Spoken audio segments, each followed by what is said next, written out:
आज हम स्टार्ट करने जा रहे हैं 12th का ज्योग्राफी का चैप्टर 4 मानव बस्तियाँ। तो मानव बस्ती किसी भी प्रकार और आकार के घरों के संकुल या समूह को जिसमें मानव रहते हैं वह मानव बस्ती कहलाता है। जैसे मानव बस्तियों के प्रकार और आकार भिन्न हो सकते हैं, अलग अलग हो सकता है। प्रकार में सघन या विरल हो सकता है, आकार में ग्राम हो सकता है या फिर महानगर हो सकता है। तो आगे देखते हैं गांव। तो गांव जो है वह छोटी बस्तियां होती है। यह विरल रूप से अवस्थित होती है, यहाँ जनसंख्या बहुत कम पाया जाता है। यह प्राथमिक गतिविधियों में शामिल होती है, जैसे कृषि, पशुपालन, खनन और मत्स्य पालन। और नगर क्या होता है? तो नगर जो है बड़ी बस्ती होती है या अधिवास क्षेत्र होता है। सघन रूप से अवस्थित होता है नगर। यह द्वितीयक और तृतीयक गतिविधियों में शामिल होते हैं, जैसे उद्योग क्षेत्र में, विनिर्माण क्षेत्र में, परिवहन क्षेत्र में। अगला टॉपिक है ग्रामीण और नगरीय बस्तियों में अंतर। तो ग्रामीण बस्ती किसे कहते हैं? तो ग्रामीण बस्तियों में ज़्यादातर लोग कृषि कार्य में लगे होते हैं, जैसे आधारभूत आवश्यकताओं की पूर्ति, जीवन के पोषण हेतु।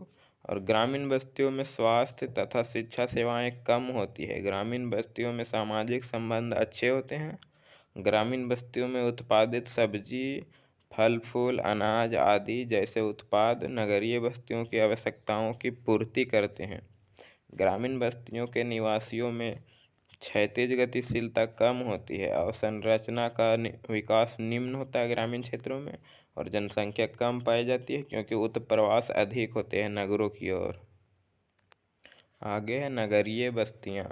तो नगरीय बस्तियों में ज़्यादातर लोग द्वितीयक तथा तृतीयक क्रियाओं से जुड़े होते हैं, जैसे व्यापार से, विनिर्माण क्षेत्र से। नगरीय बस्तियों में स्वास्थ्य तथा शिक्षा सेवाएं अच्छी होती है। नगरीय बस्तियों में सामाजिक संबंध अच्छे नहीं पाए जाते हैं। परिवहन एवं संचार माध्यम के जरिए यह कार्य संपन्न होता है नगरीय क्षेत्रों में। शहरों में क्षैतिज गतिशीलता अधिक पाई जाती है, अर्थात लोग एक जगह जाकर बस जाते हैं। अवसंरचना का विकास अधिक होता है शहरी क्षेत्रों में। और जनसंख्या अधिक होती है क्योंकि आप्रवास होता है ग्रामीण क्षेत्रों से शहरों की ओर। अगला है ग्रामीण बस्तियों के प्रकार। तो ग्रामीण बस्तियों के 4 प्रकार है। पहला गुच्छित, संकुलित अथवा आकेंद्रित बस्तियां। दूसरा है अर्धगुच्छित अथवा विखंडित बस्तियां। तीसरा है पल्लीकृत बस्तियां या पल्ली बस्तियां। चौथा है परिक्षिप्त या एकाकी बस्तियां। अगला है गुच्छित बस्तियां। तो इसमें घर जो है वह पास पास होते हैं। यह आयताकार, रैखिक अथवा आर्य आकार की हो सकती है। गुच्छित बस्तियां ऐसी बस्तियों जलोढ़ मैदान क्षेत्रों में पाई जाती है, जहाँ पे उपजाऊ मृदा पाई जाती है, उपजाऊ मिट्टी जैसे बुंदेलखंड, नागालैंड। ये बस्तियां उपजाऊ जलोढ़ मैदानों में देखने को मिलता है। सुरक्षा कारणों से बुंदेलखंड, नागालैंड में पाई जाती है। जल के अभाव के कारण राजस्थान में ये बस्तियां मिलती है, गुच्छित बस्तियां। यह गुच्छित बस्ती का एक चित्र है। इसमें देखिए कितने पास पास घर को बनाया गया है। अगला है दूसरा अर्ध गुच्छित बस्तियां। तो ऐसी बस्तियां किसी बड़े गांव के टूटने के कारण बनती हैं। ऐसी स्थिति में ग्रामीण समाज का एक वर्ग अपनी इच्छा से अथवा बलपूर्वक बस्ती से अलग रहने लगता है। ऐसी बस्तियां गुजरात एवं राजस्थान में पाई जाती है। जैसे यह चित्र देखिए, यह अर्धगुच्छित बस्ती का उदाहरण है। तीसरा है पल्ली बस्तियां। तो ऐसी बस्तियां तब बनती है जब कोई बस्ती भौतिक रूप से अलग हो जाती है, जैसे 2 बस्तियों के बीच नदी आ जाती है, परंतु बस्ती का नाम वही रहता है।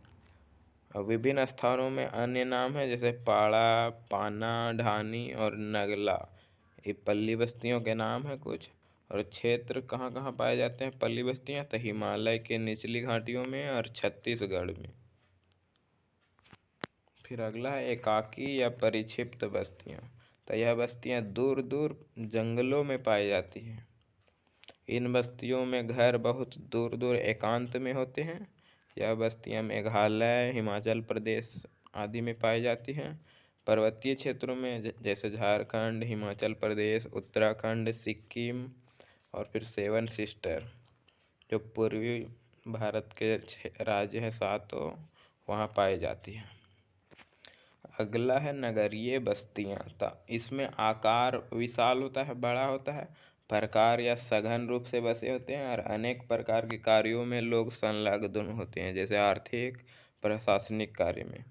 नगर गांवों से जुड़े होते हैं, प्रत्यक्ष और अप्रत्यक्ष दोनों रूपों से। और भारत में नगरों का विकास कैसे हुआ है? तो प्रागैतिहासिक काल से ही भारत में नगरों का विकास हो गया था, जैसे हड़प्पा सभ्यता है, मोहनजोदड़ो सभ्यता या बहुत पहले से विकास हो गया था। नगर तीन है इसमें मुख्य, पहला प्राचीन नगर, दूसरा मध्यकालीन नगर और तीसरा आधुनिक नगर। तो पहला प्राचीन नगर है, तो इस काल में अधिकांश नगरों का विकास जो है सो धार्मिक अथवा सांस्कृतिक केंद्रों के रूप में हुआ है। उदाहरण के लिए प्रयाग इलाहाबाद में जो है, पाटलिपुत्र जो पटना है, मदुरई और वाराणसी 2000 वर्षों से अधिक की ऐतिहासिक पृष्ठभूमि वाले नगर हैं। फिर मध्यकालीन नगर में है, इस काल में अधिकांशतः नगरों का विकास राजवाड़ों व राज्य के मुख्यालयों के रूप में हुआ है, जैसे दिल्ली, हैदराबाद, जयपुर, लखनऊ, आगरा आदि इसके उदाहरण हैं। अनेक नगरों का इतिहास मध्यकाल से जुड़ा हुआ है। तीसरा है आधुनिक नगर। तो अंग्रेज व अन्य यूरोपीय देशों ने अपनी प्रभुत्व को प्रत्यक्ष रूप से अथवा राजवाड़ों पर नियंत्रण के माध्यम से प्रशासनिक केंद्रों, ग्रीष्मकालीन विश्राम स्थलों, पत्तनों, प्रशासनिक व सैन्य क्षेत्रों को नगरों के रूप में विकसित किया था, जैसे सूरत, दमन, गोवा, मुंबई, चेन्नई और कोलकाता। चौथा है स्वतंत्रता प्राप्ति के बाद के नगर। तो इस समय अनेक नगर जो हैं सो प्रशासनिक केंद्रों जैसे चंडीगढ़, भुवनेश्वर आदि व औद्योगिक केंद्र जैसे दुर्गापुर, भिलाई, बरौनी आदि के रूप में विकसित हुए हैं। अब नगर शहरी बस्तियां या शहरी क्षेत्रों के प्रकार है। औद्योगिक नगर पहला, यह भिलाई है छत्तीसगढ़ में, दुर्गापुर पश्चिम बंगाल, राउरकेला उड़ीसा, बोकारो झारखंड, बरौनी बिहार। दूसरा प्रशासनिक नगर, तो चंडीगढ़, भुवनेश्वर उड़ीसा, गांधीनगर गुजरात।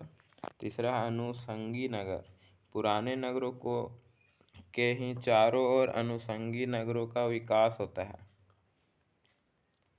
आगे है भारत में नगरीकरण। तो नगरीकरण के स्तर का माप कुल जनसंख्या में नगरीय जनसंख्या के प्रतिशत के रूप में किया जाता है। जैसे भारत में नगरीकरण का स्तर जो है सो 2001 में 28% था, 2011 में 31.16% हो गया। नगरीकरण की वृद्धि दर पिछले 2 दशकों में धीमी हुई है। आगे है जनसंख्या आकार के आधार पर नगरों का वर्गीकरण। तो नगर किसे कहेंगे? तो 1 लाख से अधिक जनसंख्या पाई जाएगी जिस भी क्षेत्र में, उसे नगर कहेंगे। और महानगर 10 से 50 लाख के बीच जनसंख्या रहेगी, वह महानगर कहलाएगा। और 50 लाख से अधिक जनसंख्या जहाँ पाया जाएगा वह मेगा नगर कहलाता है। अगला टॉपिक है नगरीय संकुल। तो एक नगरीय क्षेत्र के चारों ओर नगरों की एक श्रृंखला विकसित हो जाती है। या कभी कभी 2 या 2 से अधिक नगर एक साथ जुड़कर एक बड़ा नगरीय परिदृश्य बनाते हैं। ऐसे क्षेत्र को नगरीय संकुल कहते हैं। एक नगरीय संकुल में 3 संयोजकों में से किसी एक का समावेश होता है। एक नगर व उसका संलग्न नगरीय क्षेत्र,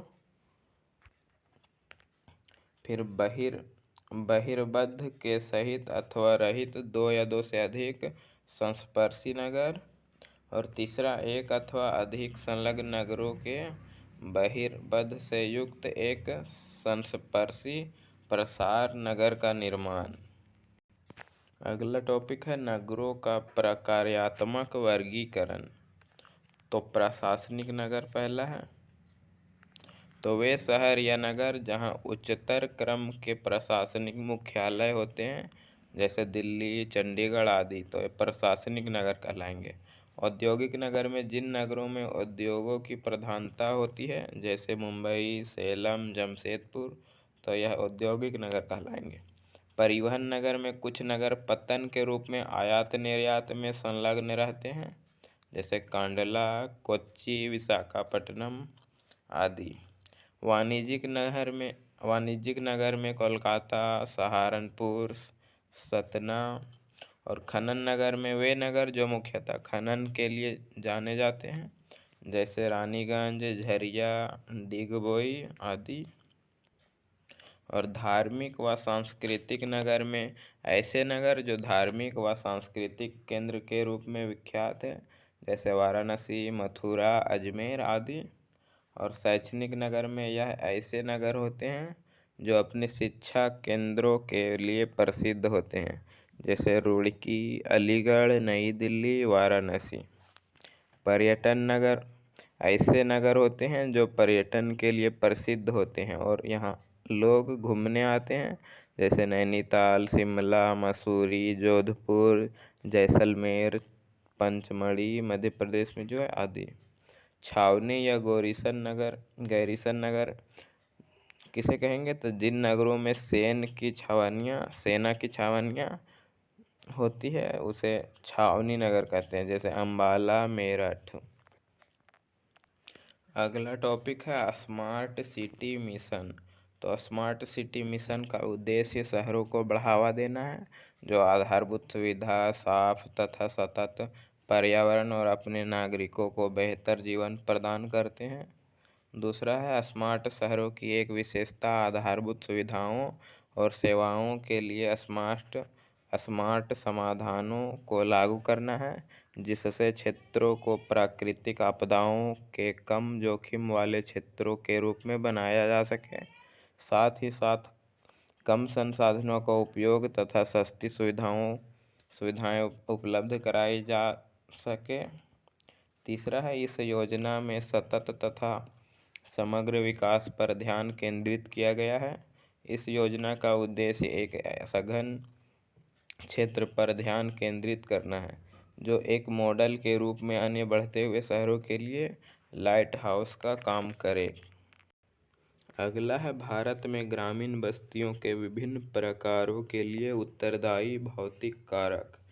तो उच्चावच की प्रकृति, तो मानव अपने निवास हेतु ऊंचे क्षेत्रों को बाढ़ व जंगली जानवरों से सुरक्षित रहने के लिए चुना। जल की उपलब्धता, तक कृषि व अपने ग्रामीण बस्तियों जल स्रोतों के निकट बस्तियाँ ग्रामीण बस्तियाँ जो है सो। तीसरा है उर्वरक मृदा, तो मनुष्य बसने के लिए उस जगह का चुनाव करता है जहाँ की मृदा कृषि के लिए उपयुक्त व उपजाऊ हो। चौथा है जलवायु, तो मानव अपने निवास हेतु अनुकूल जलवायु में रहना पसंद करता है। अगला टॉपिक है भारत में परिक्षिप्त या एकाकी बस्तियों की प्रमुख विशेषताएं। तो ये बस्तियां प्रारूप सुदूर जंगलों या छोटे पहाड़ियों की ढालों पर खेतों या चारागाहों के आसपास दिखाई पड़ते हैं। इनमें मकान एक दूसरे से दूर बने होते हैं और लोग अलग अलग या एकाकी रहते हैं। मेघालय, उत्तरांचल व हिमाचल प्रदेश के अनेक भागों में यही बस्तियां पाई जाती हैं। तो ये चैप्टर पूरा समाप्त हुआ। धन्यवाद।